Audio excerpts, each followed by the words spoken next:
una de las cosas buenas del libro, que está bien escrito, es que te abre muchos caminos, te genera mucha curiosidad. Cosas que tú conoces, literatura que has leído sobre la que no habías tenido este punto de vista, te dan ganas de revisitarlo. Yo soy muy fan de Sherlock Holmes, por ejemplo, y pues, me recordaba el relato que mencionáis en el libro sobre la presencia de los gitanos, un campamento en una de sus historias, y fui a leer. Recordaba además de la serie clásica. Y luego te ofrece la perspectiva de un cine que se está haciendo que no conoces, un cine que has visto pero que no has visto desde esta perspectiva, incluso series que a mí me gustan mucho. Veis que ahí hay ilustraciones que pertenecen, que están en el libro, que están bien, y hay, por ejemplo, una serie que yo he visto casi obligado por mis hijos, pero merece la pena. Y bueno, la primera pregunta ya no es muy sencilla. Hago un contenido de esto sobre cómo se origina. Yo creo que Salim había realizado alguna aproximación ya a la literatura por tu profesión. Explícanos un poco de dónde surge la idea de reflexionar sobre el tema de la imagen documental, primero en la literatura, luego en el cinéfilo de los libros, pues creo que se sumó a ello. Yo creo que tanto el cine como la literatura están ligados sí o sí. Entonces, claro, yo cuando empecé con las investigaciones,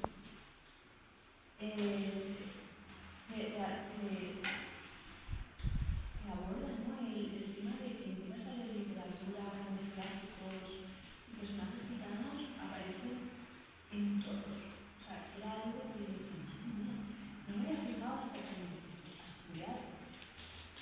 Y te dabas cuenta de qué deformación había sobre el personaje gitano y quién más los había hecho, a pesar de los siglos que habían pasado. Se había perpetuado esa imagen y sigue. Entonces es verdad que cuando yo empiezo a estudiar cada personaje, que estudié,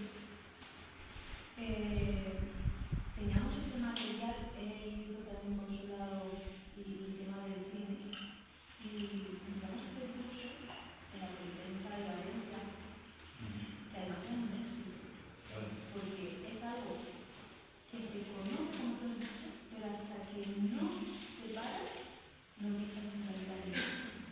Y entonces dijimos que hay que sacarlo de alguna manera, y porque una de las cosas que siempre digo, que es nuestra responsabilidad como profesionales y como gitanos, al final contar esta visión que parece que no iría. He sido suficientemente valiente sabiendo que a mí me cuesta igual para escribir soy más conciso, pero para hablar no soy mucho menos. Y aún así ella decidido venir. Eso se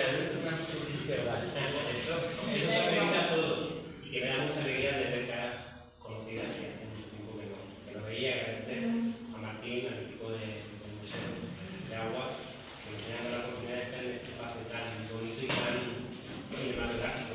Si me permites, que se podría grabar perfectamente aquí una historia. Y precisamente la historia es de lo que empezamos a hablar en el libro.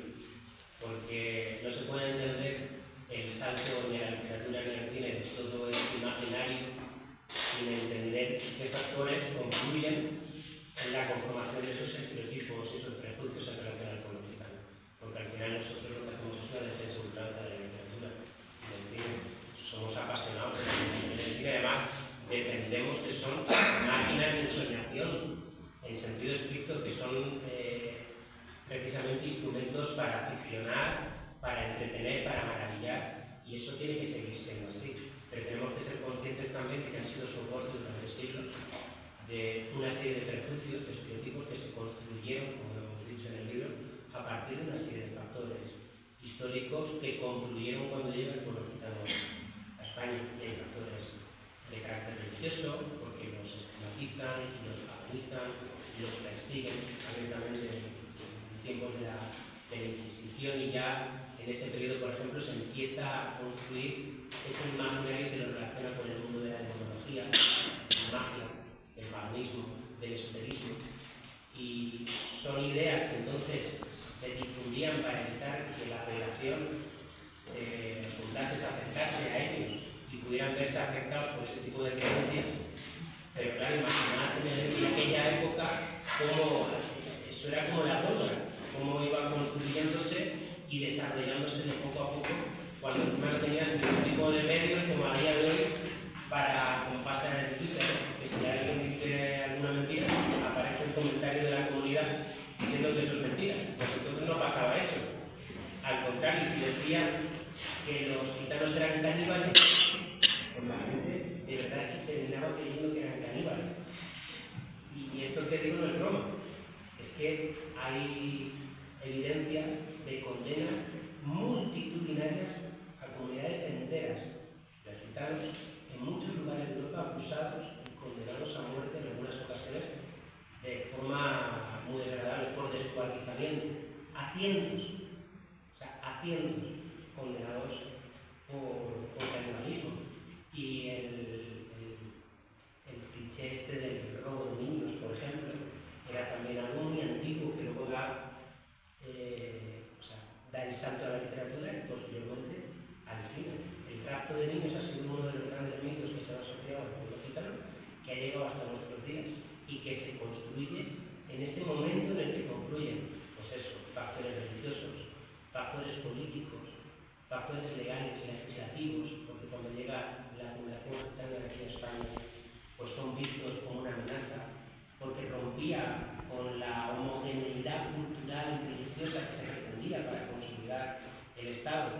Y entonces empiezan las primeras persecuciones contra ellos, las primeras que son una suerte de leyes extranjeras nada más. Al principio ellos llegan aquí y les vienen les abren los brazos, porque son muy buenos en sus oficios, producen bien, producen con muy buena calidad, producen más que otros porque trabajan en grandes comunidades.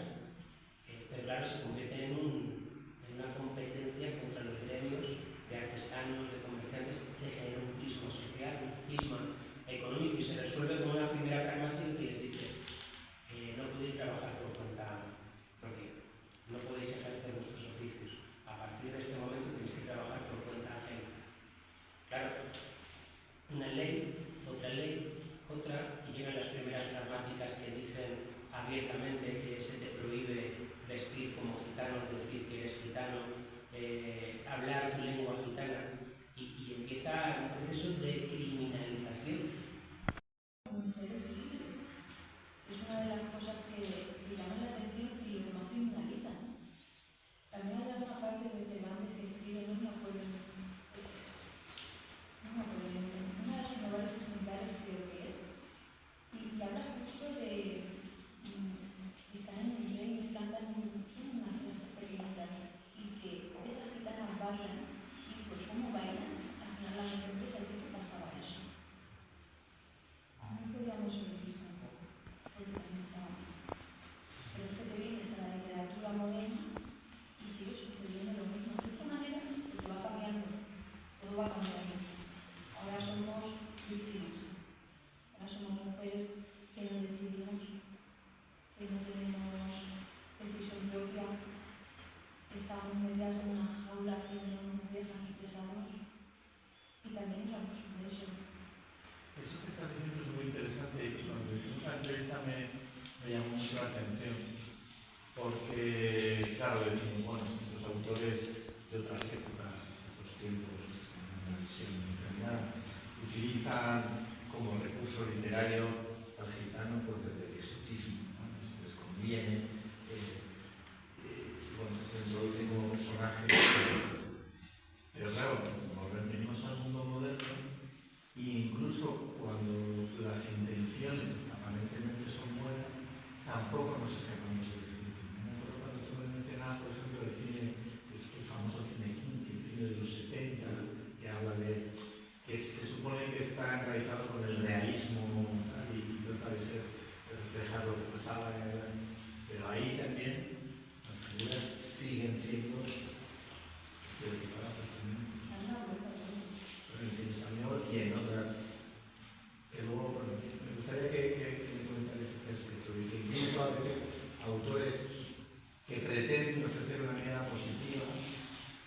tienden a victimizar al colectivo y que no estaban. Lo que ha sucedido ha sido, ya lo explicado, una evolución.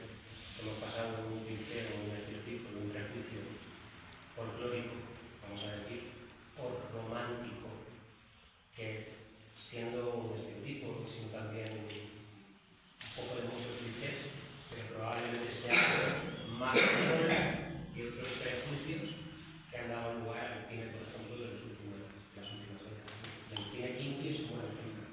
Aquí en España, que hemos tenido tantísima tradición de películas con personajes gitanos, flamencos, donde por lo menos al telespectador extranjero le gusta tantísimo distinguir, aún a día de hoy, es gitano, andaluz, flamenco y español, porque han hecho ahí una simbiosis de todo. Claro, ese cine de los años 30, 40, además que emergen figuras grandes artistas gitanas ya en la etapa del cine mudo, como Pastor Imperio o Carmen Amaya, y luego hay personajes que van interpretándose mayoritariamente por actrices de la gitana, como La Flores, Pilar Rico, Carmen Sevilla, etc.